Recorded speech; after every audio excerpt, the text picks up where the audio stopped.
Hey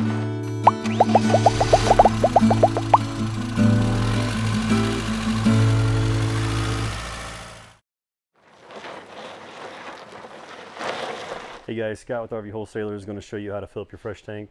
There are two types of fresh tank fills.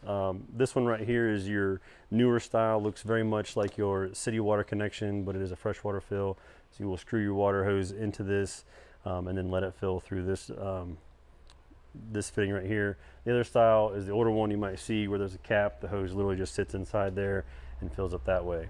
The differences between them is this one will not overflow outside. It has an overflow hose underneath the coach, so when you are filling your tank, this one you want to watch a little bit more because overfilling your tank can cause them to balloon, and you don't want that to happen because then just issues can be caused after that. So the hose underneath here will indicate when it's full. It doesn't hurt to monitor inside at the monitor panel and check and see how full it is periodically, but it will take several minutes for it to fill depending on your tank size. And this is just as simple as screwing your garden hose connection on here. This one's not as sensitive as the other one, so you don't have to use a pressure regulator, but you're going to want to screw it all the way on, make sure it's secure, and then once you get it all the way connected, just simply turn on the water and walk away and let it go. Once again, the big thing on really any freshwater tank is to monitor it. You don't want to balloon that tank by overfilling it too much.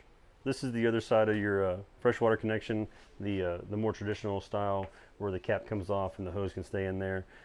There are little adapters you can buy that will slide into there to make it a little more adaptable, but a garden hose will just sit inside there. Simply turn it on, fill it up, and once it's full, this style will overfill or overflow at this drain right here to let you know.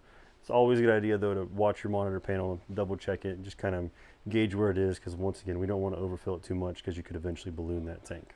Hey, thanks for watching. If you guys got any more questions or things you want to see, just let us know.